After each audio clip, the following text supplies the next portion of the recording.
Ambati Silks, Kanchivaram Saree Store, now in Vijayawada. Exclusive Pattu Sarees, Salwas and Lehengas.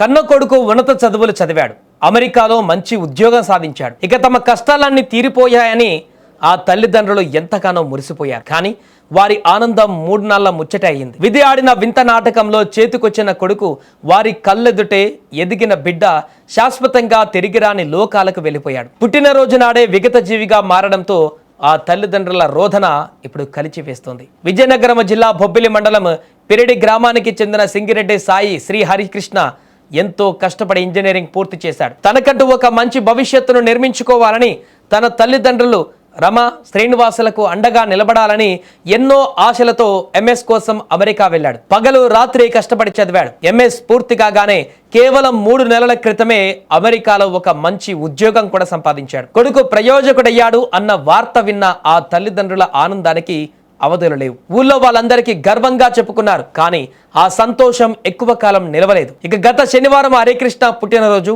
కొత్త ఉద్యోగం, పైగా birthday కావడంతో స్నేహితులతో కలిసి ఎంతో ఆనందంగా ఆ రోజును గడిపారు. సాయంత్రం వేళ సరదాగా గడుపుదామని పక్కనే ఉన్న చెరువు దగ్గరకు వెళ్లారు. స్నానం కోసం ఆ నీటిలోకి దిగిన హరికృష్ణ ప్రమాదవశాత్తు నీటిలో మునిగిపోయి ప్రాణాలు వదిలాడు. ఇక అర్ధరాత్రి అమెరికా నుంచి పిరిడి గ్రామంలోని తల్లిదండ్రులకు ఫోన్ వచ్చింది.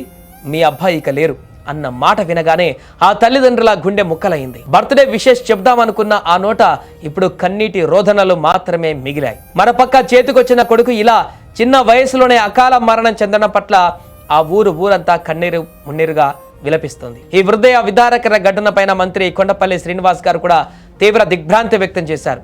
కనీసం ఆ బిడ్డను కడసారి చూసుకునేందుకు వీలుగా హరికృష్ణ మృతదేహాన్ని వీలైనంత త్వరగా స్వగ్రామానికి తీసుకురావడానికి రాష్ట్ర ప్రభుత్వం అన్ని చర్యలు చేపట్టిందని, ఉన్నతాధికారులతో మాట్లాడుతున్నామని మంత్రి హామీ ఇచ్చారు. కానీ ఎన్ని చేసినా ఆ తల్లిదండ్రులకు తమ కొడుకును తిరిగి రానివ్వలేరు కదా. ఏదేమైనా కూడా ఈ ఘటన ప్రస్తుతం ఆ గ్రామంలో తీవ్రని విషాదాన్ని మిగిల్చింది.